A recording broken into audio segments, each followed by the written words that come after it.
बॉलीवुड में अमिताभ बच्चन और राखी गुलजार की जोड़ी काफी मशहूर रही है। दोनों ने कई हिट फिल्मों में साथ काम किया, लेकिन एक समय ऐसा भी आया जब राखी अमिताभ से नाराज हो गईं और उनके साथ काम करना बंद कर दिया। ये कहानी है उनके फिल्मी सफर, दोस्ती, गलतफहमी और फिर अलग होने की कहानी। अमिताभ बच्चन ने 1969 में सात हिंदुस्तानी से अपना करियर शुरू किया। लंबे कद और भारी आवाज की वजह से कई डायरेक्टर्स ने उन्हें रिजेक्ट कर दिया था, लेकिन आनंद 1971 और जंजीर 1973 के बाद वे बड़े स्टार बन गए। राखी ने 1970 में जीवन मृत्यु से बॉलीवुड में कदम रखा। वे जल्दी ही सुपरस्टार बन गईं और राजेश खन्ना, धर्मेंद्र और अमिताभ जैसे बड़े अभिनेताओं के साथ काम किया। दोनों ने पहली बार रेशमा और शेरा 1971 में साथ काम किया, लेकिन उनकी जोड़ी को असली पहचान मिली कभी कभी 1976, त्रिशूल 1978, मुकद्दर का सिकंदर 1978 और बरसात की एक रात 1981 जैसी फिल्मों से। राखी ने न सिर्फ अमिताभ की हीरोइन का रोल किया, बल्कि बाद में उनकी मां का किरदार भी निभाया फिल्म शक्ति, लावारिस में।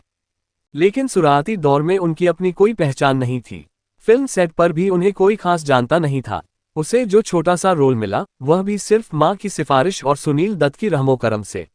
सुनील दत्त की पत्नी नरगिस उन दिनों दिल्ली के राजनीतिक गलियारों में उठती बैठती थीं और तेजी बच्चन, जो इंदिरा गांधी की करीबी थीं, ने अपने बेटे के लिए फिल्मों में कोई काम दिलाने की गुजारिश की थी। नरगिस और सुनील दत्त ने 1968 में मुंबई आए इस लंबे पतले युवक को इधर उधर कुछ ऑडिशन दिलवाए, लेकिन कहीं बात नहीं बनी। आखिरकार सुनील दत्त ने अपनी ही फिल्म में एक छोटा सा रोल दे दिया, एक ऐसा रोल जिसमें उसकी आवाज तक नहीं थी। वही आवाज जो आगे चलकर उसकी पहचान बनने वाली थी। और जब किसी फिल्म में आवाज मिली भी, तो उसकी कदकाठी देख हीरोइनें उसके साथ काम करने से हिचकिचाने लगी। किसी ने उसे भोपू कहा तो किसी ने लंबी टांगों वाला घोड़ा। उन्हीं दिनों महज 2-4 फिल्मों से बॉलीवुड में एंट्री करने वाली एक बंगाली हीरोइन भी थी, जो इस लंबू हीरो से दूरी बनाए रखना चाहती थी। जब अमिताभ बच्चन की लगातार 12 फिल्में फ्लॉप हुईं, तो कई प्रोड्यूसर्स ने उस अपनी फिल्मों से सिर्फ इसलिए निकाल दिया क्योंकि हीरोइनें उसके साथ काम करने को तैयार नहीं थीं। और यही सोच इस बंगाली हीरोइन की भी थी। उसने एक प्रोड्यूसर से यहां तक कह दिया कि उसे तो एक्टिंग ही नहीं आती। राखी मजूमदार, जिन्हें दुनिया राखी गुलजार के नाम से जानती है, उन दिनों राजेश खन्ना की जबरदस्त दीवानी थी। उनका सपना था कि वह उन्हीं के साथ काम करें, और यह सपना पूरा भी हुआ फिल्म शहजादा में।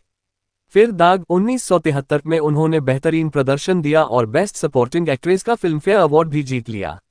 लेकिन वक्त का पहिया घूम रहा था। दाग के रिलीज होने के अगले ही महीने जंजीर आए और उसने कोलकाता की गलियों में तहलका मचा दिया।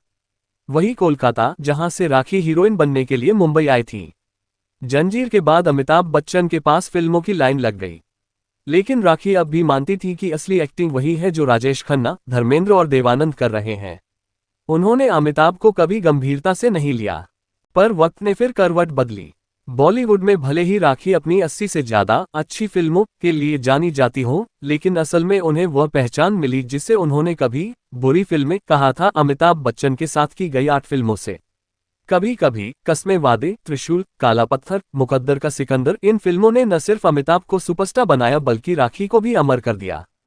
वक्त का पहिया फिर घूमा। वह गूंगा लड़का जो कभी वहीदा रहमान के पास बैठने में ही अपनी शान समझता था, वहीदा उनकी हीरोइन भी बनी और बाद में मां भी।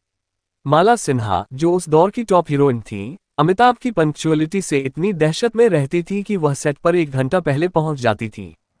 पर समय ने राखी के साथ जो किया, उसे साइलेंट किलिंग कहते हैं। 1981 में बरसात की एक रात का बंगाली वर्जन सुपरहिट रहा, लेकिन इस दौरान राखी अमिताभ के साथ बेमिसाल और शक्ति में काम कर रही थी। और यही वह दौर था जब उनकी भूमिका बदलने लगी। एक फिल्म में वह अमिताभ की हीरोइन बनी और दूसरी में उनकी मां।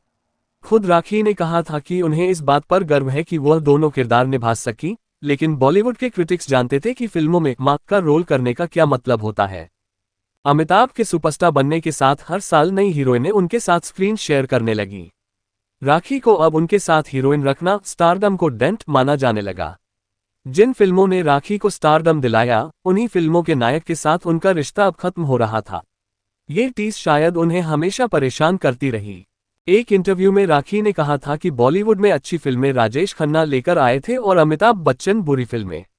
लेकिन इतिहास गवाह है कि उन बुरी फिल्मों ने ही राखी को वह पहचान दी, जो उनकी बाकी की 80 से ज्यादा अच्छी फिल्मों से भी नहीं मिल सकी।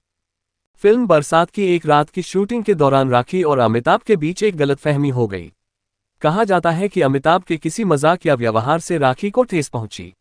राखी को लगा कि अमिताभ अब बदल गए हैं और उन्हें वह सम्मान नहीं दे रहे जो पहले देते थे। इस घटना के बाद राखी ने अमिताभ से दूरी बना ली और उनके साथ काम करने से इनकार कर दिया। समय बीतने के साथ दोनों ने कभी खुलकर एक दूसरे के बारे में बुरा नहीं कहा। राखी ने एक इंटरव्यू में कहा था कि उनके दिल में अमिताभ के लिए इज्जत है, लेकिन वे कभी बहुत अच्छे दोस्त नहीं थे। और फिर शक्ति आई, दिलीप कुमार और अमिताभ बच्चन की पहली और आखिरी फिल्म। ये फिल्म भले ही बॉक्स ऑफिस पर उम्मीद के मुताबिक प्रदर्शन न कर सकी, लेकिन इसका एक कारण ये भी बताया गया कि इसमें राखी को अमिताभ की मां बना दिया गया था।